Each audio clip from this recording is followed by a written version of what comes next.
नमस्ते सदावत्सले मातृभूमि। हम लोग चर्चा करने जा रहे हैं मोदी जी के ऊपर बनी डॉक्यूमेंट्री की। अब वो डॉक्यूमेंट्री ब्रिटेन में बनी। British BBC, British broadcasting corporation जिसको कहते हैं, बीबीसी के द्वारा उसको पब्लिश किया गया। उस डॉक्यूमेंट्री को ब्रिटिश पार्लियामेंट में लोग चलाना चाहते थे। ब्रिटिश पार्लियामेंट में ऋषि सुनक, जो कि इस समय प्रधानमंत्री हैं, उन्होंने इस बात को मोदी जी को डिफेंड करते हुए साफ तौर से कहा कि ये बोगस है और ये प्रोपेगेंडा है। अब समझने की कोशिश करते हैं कि ब्रिटिश प्रधानमंत्री यानी कि ब्रिटेन में एक लॉ एंड ऑर्डर की ऐसी सिचुएशन है कि ऋषि सुनक जी के खिलाफ भी अभी उनका चालान कट गया था। इसलिए चालान कट गया था क्योंकि वो कार में बैठे थे और उन्होंने अपनी सीट बेल्ट नहीं पहन के रखी थी। पीछे आपको याद होगा कि 2 वर्ष पहले जब कोविड आया था तो कोविड के समय पर महारानी मास्क नहीं लगाए हुए थी, उस बात पर वहाँ बवाल हुआ था और बोरिस जॉनसन की तो सरकार वहाँ चली गई। आप सोच लीजिए कि वो वहाँ पर सरकार ही गिर गई थी बोरिस साहब की। क्यों? क्योंकि उनकी एक पार्टी हुई, उस पार्टी के अंदर मास्क लोग पहनकर नहीं आए थे, कोविड प्रोटोकॉल का पालन नहीं हुआ था और इस बात का क्लैरिफिकेशन संसद में मांगा गया। उस क्लैरिफिकेशन में उन्होंने झूठ बोल दिया था कि नहीं, वहाँ पर कोविड प्रोटोकॉल का पालन किया गया था। ऐसी ही एक खबर पहले भी आई थी कि महारानी सीट बेल्ट लगाकर नहीं बैठी हुई थी, इसलिए उनके खिलाफ लोगों ने वहाँ चर्चा कर दी थी और बैक सीट पे बैठती थी महारानी। तो वहाँ पर इस तरह की डॉक्यूमेंट्री पब्लिश करना, तो साफ तौर पे जब ऋषि सुनक ये कह रहे हैं कि ये प्रोपेगेंडा है तो उसको समझने की कोशिश करते हैं। इस पूरी कैंपेन को जिस समय गोधरा हुआ और गोधरा के बाद अहमदाबाद हुआ, तो गोधरा हम सब जानते ही हैं कि राम भक्तों की पूरी ट्रेन की बोगियां बाहर से तार से बंद कर कर पेट्रोल और कैरोसिन डालकर जला दी गई थी, जिसमें अयोध्या से लोग आ रहे थे अहमदाबाद के लिए और उन लोगों की हत्याएं कर दी गई थी, जिसके रिएक्शन में अहमदाबाद हुआ था। अब आप सोचो कि इतनी सारी बॉडियां देखकर समाज में क्या फैला होगा और आप ये भी सोच लीजिए कि वो चारों ओर से बंद करके एकदम आग लगा देना मतलब क्या था। खैर, अब वो अहमदाबाद हो गया और मोदी जी ने 2 दिन पहले ही शपथ ली थी। वो मुख्यमंत्री बने थे। अब 2 दिन के मुख्यमंत्री को कितना लॉ एंड ऑर्डर और एडमिनिस्ट्रेशन हाथ में आया होगा, ये तो सोचने की बात है। लेकिन फिर भी ऐसा कहते हैं कि बहुत उन्होंने प्रयास किया उसको रोकने का। तमाम स्टेटों से उन्होंने फोर्सेस मांगी, कांग्रेस की अगल बगल में सरकारें थीं, उन्होंने फोर्स उनको दी नहीं। ये सब कुछ हमने सबने सुना है। लेकिन वर्ल्ड वाइड एक कैंपेन चल रही थी जिसमें यूएसए वीज़ा रोक रहा था। लोगों ने, वाजपेयी जी ने वहाँ विजिट किया था तो वाजपेयी जी के स्टेटमेंट को आधा अधूरा काट कर लोग चलाते भी हैं अभी भी, कि उन्होंने कहा था हर राजा को राजधर्म का पालन करना चाहिए। और मुझे उम्मीद है कि नरेंद्र भाई मोदी पूरा का पूरा राजधर्म का पालन कर रहे हैं। लेकिन वो राजा को राजधर्म का पालन करना चाहिए ऐसी काट कर क्लिप चलाई जाती है सब तरफ, लेकिन पूरा स्टेटमेंट नहीं चलाया जाता कि राजा का राजधर्म मोदी जी पालन कर रहे हैं। उन्होंने पूरा प्रयास किया। लेकिन अब 2 नाम जो इम्पॉर्टेंट है, एक अहमद पटेल और दूसरा आदम पटेल। आदम पटेल 1966 के लगभग 1966 में चले गए थे ब्रिटेन।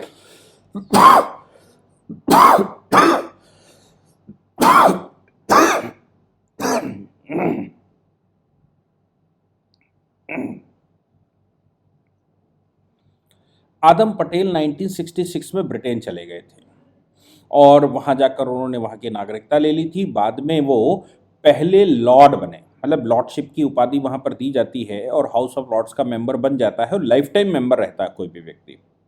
तो आदम पटेल जो कि गुजरात के ही रहने वाले थे, अहमद पटेल के बगल के व्यक्ति हैं, शायद उनके संबंध भी होंगे क्योंकि उनका नाम भी आदम पटेल।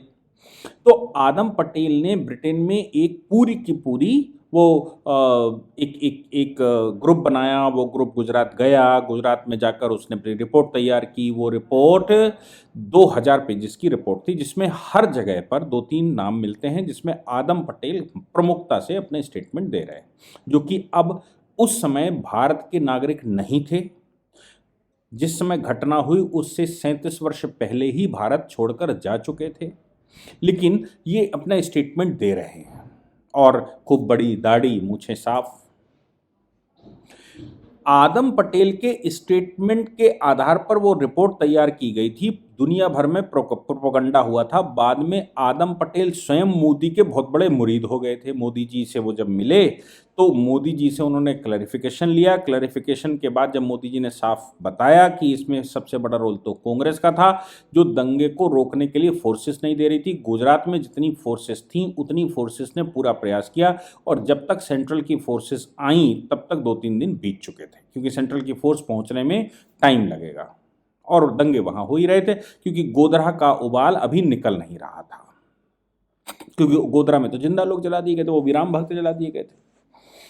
ऐसी परिस्थिति में जो घटना सामने आई, जो बात सामने आई, वो ये आई कि जब आदम पटेल पट चुके थे, आदम पटेल जब मोदी जी के फैन हो चुके थे, आदम पटेल मोदी जी से मिलने आने लगे थे, आदम पटेल मोदी जी के बारे में कहने लगे थे, यहाँ तक कि एक यूनिवर्सिटी में मोदी जी का एक लेक्चर उस समय रखा गया था, और उस लेक्चर को उस यूनिवर्सिटी ने लास्ट इंस्टेंट पर कैंसिल इसलिए कर दिया था कि उन्होंने कहा कि हमें बाद में पता लगा कि अहमदाबाद की घटना के पीछे मोदी जी हैं। तो आदम पटेल वो व्यक्ति थे जिन्होंने उस यूनिवर्सिटी में बीइंग ए एमपी रहते, मतलब वो ब्रिटेन के एमपी थे, बीइंग ए एमपी रहते उस यूनिवर्सिटी को कहा था कि आपको ये कहने का अधिकार नहीं जब तक आपको जान ना जाए। जबकि आदम पटेल ही पूरी सूत्रधार थे ब्रिटेन के अंदर मोदी जी की मुखालफत करने के लिए या उनकी खिलाफत करने के लिए। और आदम पटेल अब यूनिवर्सिटी में मोदी जी का लेक्चर रखवाते हैं, अपनी प्रतिष्ठा दांव पर लगा के कि भाई मोदी जी का लेक्चर होना चाहिए, क्योंकि मोदी जी का फॉल्ट उनको लगता नहीं है। उस समय मिसकॉन्सेप्शन था, या उस समय उनके पास जो इन्फॉर्मेशन थी वो इन्फॉर्मेशन कंप्लीट नहीं थी। बाद में क्लैरिफिकेशन के बाद ये क्लियर हो चुका था कि नहीं भाई ये ठीक नहीं है। आदम पटेल के जीवित रहते, अब आप सोचो 2014 का चुनाव हुआ तो वो रिपोर्ट के आधार पर कोई बवाल नहीं हुआ, कोई डॉक्यूमेंट्री नहीं बनी। 2019 का चुनाव हुआ, उस रिपोर्ट के आधार पर कोई डॉक्यूमेंट्री नहीं बनी। अब आपको मैं बताता हूं कि आखिर अभी 2023 में ही वो डॉक्यूमेंट्री क्यों आई और उसका लाभ किसको होने वाला है। तो 2023 की डॉक्यूमेंट्री इसलिए आई, 2019 तक इसलिए नहीं आई क्योंकि 29 मई 2019 को 29 मई 2019 तक आदम पटेल जीवित रहे, और चुनाव उस समय हो चुका था 25 तारीख या 26 तारीख, जहां तक मुझे याद है 25 और 26 को चुनाव के वोट खुल चुके थे। 30 तारीख को मोदी जी ने शपथ ली थी, 13 मई को मोदी जी ने शपथ ली थी। काश अगर ये जो आदम पटेल हैं, आदम पटेल 2 महीने पहले मर गए होते तो शायद 2019 में ही ये पूरा प्रकरण सामने आने वाला था, क्योंकि आदम पटेल की उस रिपोर्ट के आधार पर ही ये सब प्रोपेगेंडा, आज की जो डॉक्यूमेंट्री की बात कर रहे हैं वो आदम पटेल की ही रिपोर्ट पर है। और आदम पटेल उस समय 2019 में जीवित थे और वो मोदी जी के पक्ष में थे, इसलिए उस रिपोर्ट का हवाला नहीं दिया जा सकता था, डॉक्यूमेंट्री बन ही नहीं सकती थी ना 2014 में 2019 में। लेकिन अब आदम पटेल जी चूंकि 29 मई 2019 में उनकी मृत्यु हो गई, मोदी जी उस समय प्रधानमंत्री बन चुके थे, मतलब दोबारा 2.0 हो चुका था, इसलिए अब उसी रिपोर्ट को जो आदम पटेल जी मोदी जी के पक्ष में बाद में आ गए थे, उसी रिपोर्ट को हवाला बनाते हुए ये डॉक्यूमेंट्री रिकॉर्ड की गई है। तो ऋषि सुनक जी क्यों ना उसका विरोध करें, क्यों ना आप प्रोपेगेंडा कहें, क्योंकि प्रोपेगेंडा आपको 22 साल बाद 20 साल बाद वो चीज़ याद आ रही है। अच्छा, दूसरा ये भी है कि 2023 में वो डॉक्यूमेंट्री पब्लिश करना, हालांकि भारत में वो पब्लिश नहीं होगी, अंदाजा ये है क्योंकि बीबीसी ने भारत में पब्लिश करने से मना कर दिया है अभी फिलहाल, लेकिन वो ब्रिटेन में पब्लिश हुई है। तो जब ये डॉक्यूमेंट्री खुलेगी या भारत में आएगी तो इसका इम्पैक्ट किस पर पड़ेगा। प्रोपेगेंडा भले ही मोदी जी के खिलाफ हो, लेकिन इसके साथ गोधरा भी खुलेगा, और गोधरा खुलेगा तो समाज फिर से बाहर निकल कर आएगा, और फिर समाज फिर वो मोदी जी के पक्ष में खड़ा हो जाए कि गोधरा हुआ था। अगर ये मान लिया जाए, ये लोग जो डॉक्यूमेंट्री बनाएंगे मोदी जी कल्प्रिट हैं, तो अगर ऐसा मान लिया गया कि मोदी जी कल्प्रिट हैं, ये लोग कह रहे हैं, तो आप समझिए कि उसके बाद का जो चुनाव हुआ गुजरात में, वो चुनाव लिंगदोह के खिलाफ हुआ था, क्योंकि लिंगदोह उसमें चुनाव करवाना नहीं चाहते थे जो चुनाव आयोग थे। तो वो चुनाव में भी मोदी जी बम्पर जीत कराए, फिर लगातार जीतते रहे। और मुझे लगता है कि ये जो मिसकॉन्सेप्शन गोधरा वाला ही, और जो मिसकॉन्सेप्शन बहुत सारी गोधरा की घटना और उसका मिसकॉन्सेप्शन अहमदाबाद, ये एक समाज, हिंदू समाज या भारत की जो मेजोरिटी है उसके अंदर एक विशेष अनुभूति करवाता है मोदी जी के लिए। इसलिए ये मुझे लगता है ये डॉक्यूमेंट्री कहीं से भी मोदी जी को नुकसान तो नहीं कर सकती। अगर ये डॉक्यूमेंट्री आएगी तो ये डॉक्यूमेंट्री मोदी जी को फायदा ही देगी, हर हाल में फायदा देगी, क्योंकि गोधरा खुलेगा तो स्मृतियां लोगों की ताजा हो जाएंगी और ये समझ में आएगा कि निर्दोष राम भक्त बूढ़े लोगों को भी जिंदा जलाया जा सकता है। और इसके लिए लॉ एंड ऑर्डर मेंटेन करने वाले व्यक्तियों में मोदी जी उस समय रहे हैं, ऐसा ही प्रधानमंत्री चाहिए और योगी जी जैसा मुख्यमंत्री चाहिए। जब तक लॉ एंड ऑर्डर मेंटेन करने वाले ऐसे लोग नहीं होंगे तब तक भारत में ये घटनाएं रोकी नहीं जा सकती। और उसके बाद ताज्जुब की बात तो यह है कि गुजरात जो हर साल में 1-2 बार जलता था, कभी नहीं जला। मोदी जी के प्रधानमंत्री बनने के बाद भी जो बॉम्ब फूटा देश में करते थे वो बॉम्ब नहीं फूटते। पाकिस्तान की स्थिति क्या हो गई है इसका श्रेय पूरा का पूरा मोदी जी को जाता है। और पाकिस्तान अब कहने लगा है, वहां के प्रधानमंत्री कहने लगा कि भारत के साथ हमने 3-3 जंगें लड़ी, उसमें नुकसान पाकिस्तान का हुआ है और पाकिस्तान अब नहीं कर सकता। तो ये जो आप डॉक्यूमेंट्री दिखाकर 10%, 15% वोटर्स को इन्फ्लुएंस करना चाहते हैं, उससे 15% वोटर इन्फ्लुएंस होगा, क्या 85% इन्फ्लुएंस नहीं होगा? क्या 80% इन्फ्लुएंस नहीं होगा? तो ये जो 85% है उसको भी गोधरा याद आएगा, और जब उसको गोधरा याद आएगा तो फिर चुनाव कहां से कहां शिफ्ट हो जाएगा, आप सोच कर देखिए। ये सब बातें मैं इसलिए बता रहा हूं कि जो प्रोपोगंडा करने वाले लोग हैं वो प्रोपोगंडा तो मोदी जी के खिलाफ कर रहे हैं, लेकिन वो हो जाएगा मोदी जी के पक्ष में।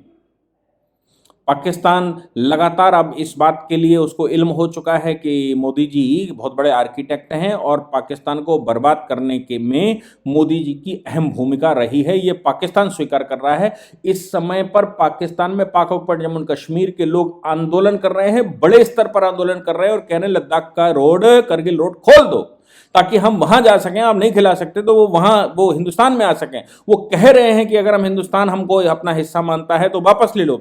इसीलिए एक प्रोफेसर डेलवेल यूनिवर्सिटी का उसने ये घोषणा कर दी है कि भाई भारत अगर आप चाहें तो आज की परिस्थिति ऐसी है कि विश्व में भारत के लिए कोई बोलेगा नहीं, पीओजेके को वापस ले सकता है, गिलगिट बाल्टिस्तान को वापस ले सकता है। अंदर के लोग भी ये कह रहे हैं कि वापस हमें हिंदुस्तान जाना है और बाहर बैठे लोग भी ये कह रहे हैं कि हिंदुस्तान वापस ले सकता है। विश्व में कोई इस समय बोलने वाला नहीं है। ये परिस्थितियां अगर किसी ने बनाई हैं तो वो मोदी जी ही हैं। अब्दुल रहमान मक्की जिसके लिए चीन लगातार खड़ा था, चीन अब विड्रॉ कर ली है उसने अपनी ऑब्जेक्शंस। मतलब क्या है, चीन भी इस समय उन परिस्थितियों से गुजर रहा है जिनको उनको लगता है कि नहीं हम अब वो नहीं कर सकते जो पहले कर सकते थे, क्योंकि उनकी भी इकोनॉमी इस समय बोल रही है, रो रही है। यूएई और सऊदी अरेबिया ने अभी अभी घोषणा कर दी है कि भाई हम रुपीस में मतलब उन्होंने कंसीडर करना शुरू कर दिया कि हम रुपीस में ट्रेड कैसे करें भारत के साथ। इसके लिए वो उन्होंने एक पैनल बना लिया है। यूएई मंदिर बनवा रहा है, स्वामीनारायण के मंदिर बन रहे हैं वहाँ। तो अब जो परिस्थिति आ चुकी है वो परिस्थिति ये है कि मोदी जी एक नायक हैं और विश्व के नायक हैं। ऐसी परिस्थिति में गोधरा याद दिलाना, ये मेरा कहने का मतलब बिल्कुल साफ है, अहमदाबाद याद दिलाने का मतलब गोधरा याद दिलाना, गोधरा याद दिलाना का मतलब मोदी जी का वोटिंग परसेंटेज बढ़ा देना।